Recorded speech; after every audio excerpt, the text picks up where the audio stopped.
vraiment le choix de présenter le président de l'Union des architectes d'Afrique.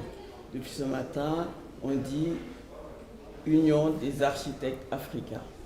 C'est l'Union des architectes d'Afrique. J'ai un plaisir à présenter M. Donatien Kasseye Kaloum, parce que c'est un jeune frère. C'est un jeune frère, je le dis, parce que depuis 10 ans que je suis au sein du Conseil de l'Union des architectes d'Afrique, périodiquement, ce dernier conseil est un plaisir pour moi. Parce que dès l'entame, quand il a pensé vouloir le poste de président, il m'en a parlé et il m'a dit « tu m'accompagnes ». Et depuis, nous ne nous sommes pas quittés. Et c'est vraiment un plaisir non seulement de l'accueillir ici à Dakar, mais aussi d'évoquer ce moment-là parce que j'étais très très touchée. Et je me suis dit, maintenant je le dis, après cela, après ce conseil, si lui il s'en va, moi aussi je m'en vais et je vais à la retraite. Mais quelque chose que je voudrais relever qu'il a dit tout à l'heure. Il est venu parce qu'il accorde l'importance aux architectes du Sénégal. Parce qu'aujourd'hui, c'est l'anniversaire du décès de son père. Donc la famille est en France, mais il a tenu à être auprès de nous. Et vraiment, c'est un plaisir de l'accueillir et surtout de montrer à l'Union des architectes d'Afrique ce que nous avons entamé, Malik Mbow et moi, depuis maintenant 3 ou 4 mois, et qui concerne l'architecture pour tous. Parce qu'il n'y a pas d'émission qui parle d'architecture.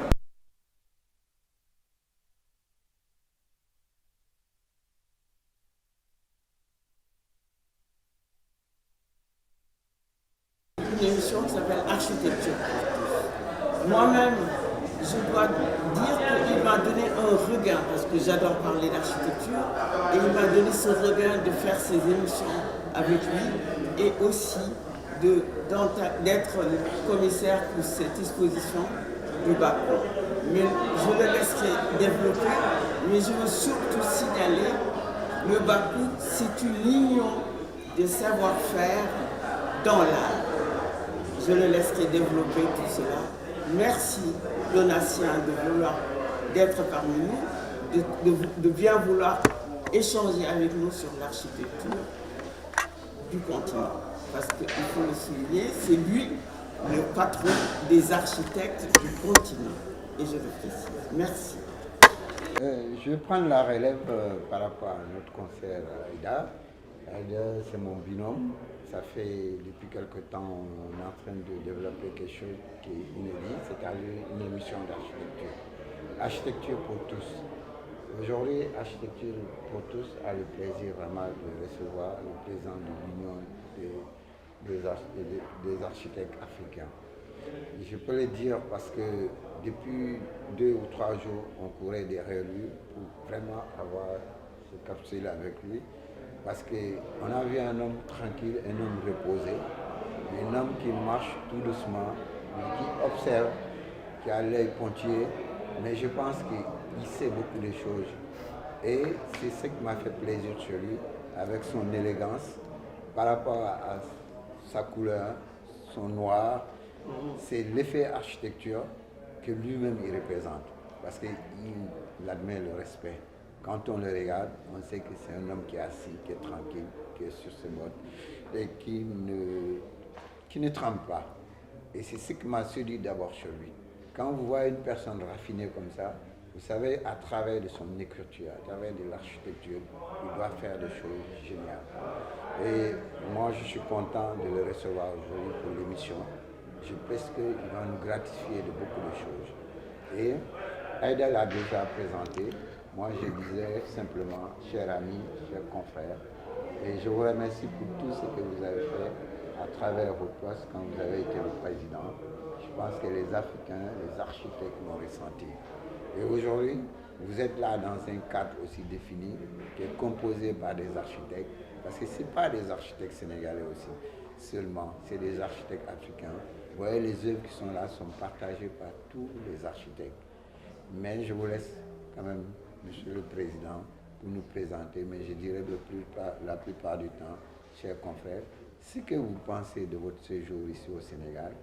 À partir de ça, vous allez développer sur un peu ce que vous avez vu sur l'architecture. Vous n'avez pas visité la ville, mais je pense qu'à travers l'expo, vous pourrez en parler et ce que vous ressentez et ce que vous en tirez. Après, on en tirera quelques mots sur le mouvement Bakou. Je vous remercie. Cher Malik, merci beaucoup à ma grande sœur Aïda. Je ne vais plus me présenter. L'architecte donatien. Première partie de votre question était mon sentiment sur le Sénégal. Je vais vous raconter une anecdote concernant le Sénégal. Tandem magique. Merci. Ce tandem magique nous a fait perdre un citoyen congolais qui a décidé pendant les élections au Sénégal qu'il voulait changer de nationalité. Parce qu'il a vu la maturité d'un peuple. Merci. Il a vu la maturité d'une nation capable de changer le cours de l'histoire. Merci. Et ce tandem magique, je l'ai vu aujourd'hui en action. J'ai vu la jeunesse des ministres, j'ai vu la jeunesse des équipes dirigeantes, et ça fait la fierté parce que la relève, la nouvelle génération a pris en main la destinée du pays. Et c'est quelque chose que je voulais absolument reconnaître, apprécier et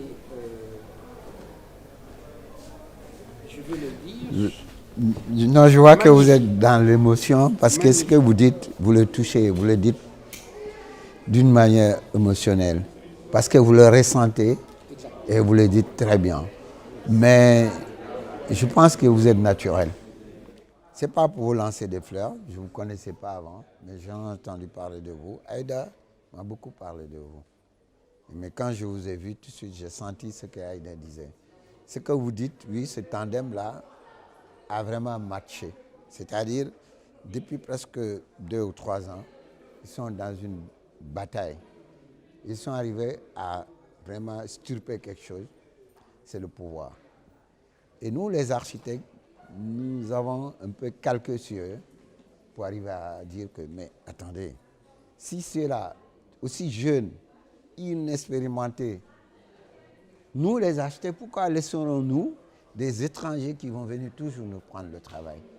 Mais mettons un concept en place, montrons d'abord le savoir-faire de l'Afrique, parce que l'Afrique c'est le berceau de l'humanité. À partir de ce moment, on dira voilà ce qu'on fait. Maintenant, vous êtes battus pour avoir, mais nous aussi on vous dira que ça ne va plus se passer comme avant. Je vous ai entendu dire ça dans votre discours hier, qu'il faut que les choses changent, qu'il faut qu'on fasse confiance aux enfants du pays. Et c'est sur ça que je voulais que vous développiez un peu. La recherche de l'excellence dans tout ce que nous faisons. Cette attitude, c'est celle qui doit nous animer tous et toutes dans nos activités.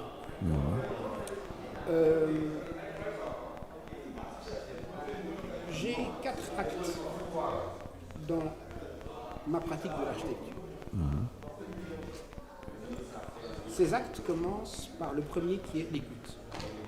L'écoute du client, l'écoute du lieu, l'écoute des choses, l'écoute de l'environnement. Après cette écoute, il y a ce que j'appelle l'interprétation. Cette écoute, quand elle est bien pratiquée, synthétisée, nous allons vers l'interprétation qui est la traduction des différentes données dans un projet. Après cette interprétation, il y a ce qu'on appelle la réalisation. Et la réalisation, pour qu'elle soit complète, elle se nourrit des actes précédents. La perfection de l'écoute, de l'interprétation, conduit à une réalisation la meilleure possible. Hier, je pense que c'est vous qui l'avez dit, l'architecture est en soi la meilleure réponse donnée par un architecte à un problème qui lui est posé. Et cette meilleure réponse possible, elle n'est dépendante que d'une attitude. Je peux avoir la meilleure réponse pour un logement de 100 000 francs CFA, un logement de 1 million ou un logement de 5 millions. C'est la meilleure réponse possible à la problématique qui m'est donnée. Voilà. Donc ça, je pense que c'est très important que l'on traduise ça dans une attitude. Attitude d'écoute d'abord, comme je l'ai dit tout à l'heure, et puis la bonne interprétation. La réalisation, c'est la technicité, la technologie, etc. Celle-là, c'est l'architecte qui s'entoure des meilleurs dans leur domaine. Okay? Donc ce Bakou, je vais le chercher partout, pas que dans l'architecture. Donc, mais ouais, effectivement, tous c'est les ça. actes qui viennent entourer l'acte de bâtir. C'est la description. Voilà. C'est l'interprétation que j'en ai faite depuis hier. Qui est juste.